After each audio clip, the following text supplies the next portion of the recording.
This video is brought to you by the Ridge wallet. Guys, this incredible wallet, it's light, it's sleek, it's industrial, and it doesn't fold or awkwardly bulge out of your back pocket. It goes in your front pocket. Most say it has changed their pocket game. And let me ask you something. If you moved on from the flip phone, don't you think it's time to also let that 90s style wallet that your father used behind? Ridge wallets hold up to 12 cards, plus all the cash that you need. Choose from over 30 colors and styles. That includes carbon fiber and burnt titanium. It is the best wallet you can buy. You don't just have to take my word for it, because there's over 30,000 five-star reviews. I was skeptical at first, in all fairness. But once I tried it, I never went back to my old wallet, and I'm convinced you won't either. And guess what? There's no pressure. You guys can test this out for 45 days. If you don't love it, send it back, get a full refund. If you decide to keep it, there's a lifetime warranty. Click in the link. That's going to get you 10% off today with free worldwide shipping and returns, or go to ridge.com/Chael. That's ridge.com/Chael. Use the promo code Chael. Anthony Smith, and I've got to give you a full disclosure, okay? Anthony Smith and I were teammates at the Range Training Center. We are friends to this day. We are also colleagues. We work together at ESPN. I share that because no different if talking to you about Kevin Lee, I don't come to you with a biasness. I apologize. I'm extremely biased. I get it. I just want to disclose that for everybody. But something happened on Saturday, which was Anthony Smith's post-fight interview. I know Anthony. I've known him for years. I knew him when he was competing on the regional scene, and at one point in his life, he had a record of 12 wins and 8 losses. That sucks. A guy like that's not going to get an opportunity. A guy like that is not going to get pulled from the regional scene up to the majors. He did. How? Who vouched for him? Who respected him so much that they put their name on it and went into Dana's office?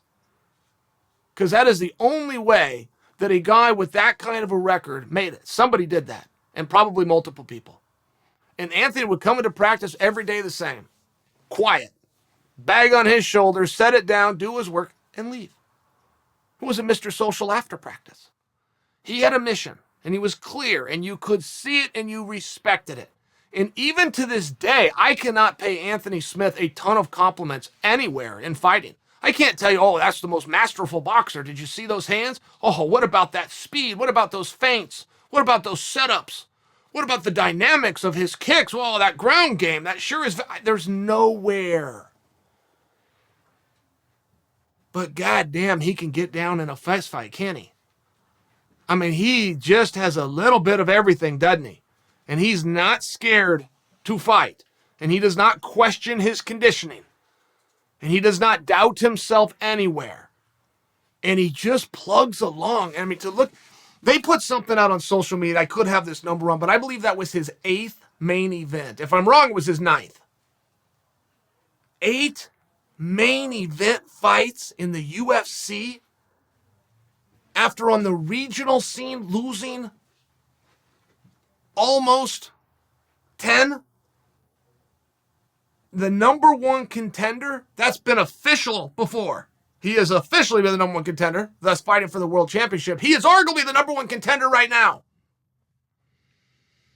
And when he came to you after that fight and he told you, I want my respect, that was not just adrenaline. That was not just a guy who was caught in a moment and the camera was going and he was excited. That was a guy who you don't know terribly well, that was sharing what was inside of him. What makes him tick?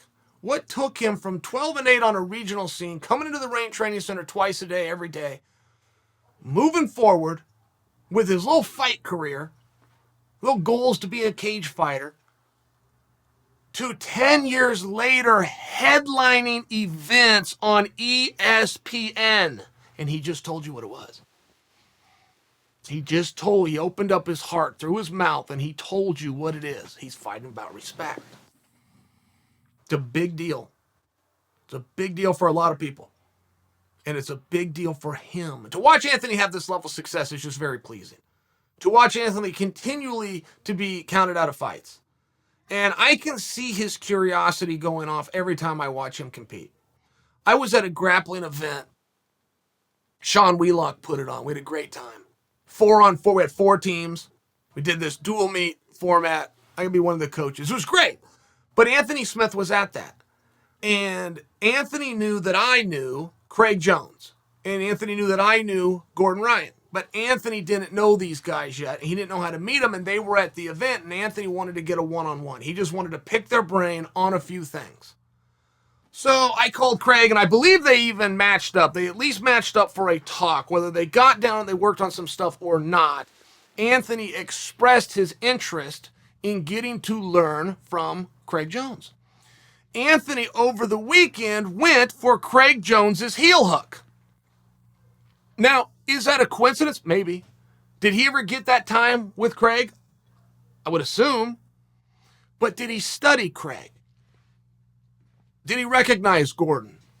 Does he see what they're doing in these other fields? Get their matches, slow it down.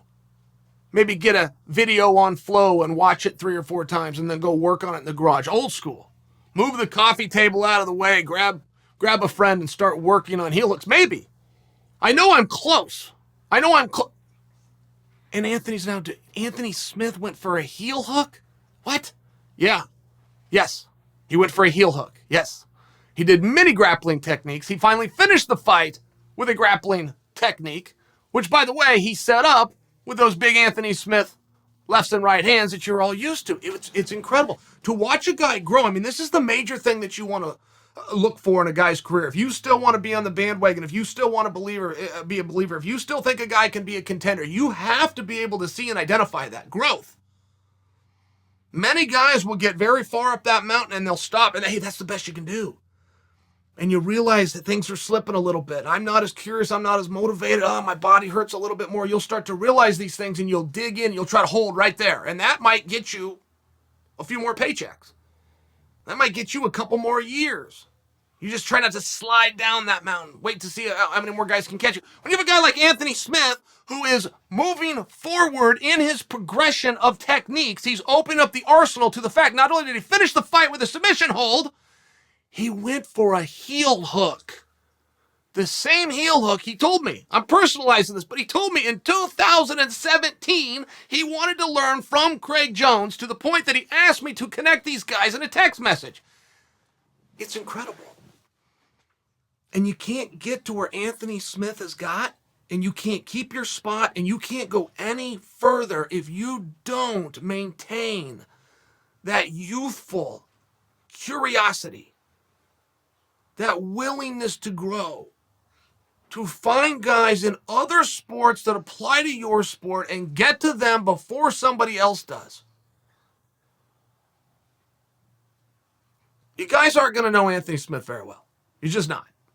He doesn't let you in. He doesn't open up. I'm telling you, as somebody who's known him for a meaningful period of time, that post-fight interview he did was from the heart, and it was the closest you've ever gotten to the real motivation behind Lionheart.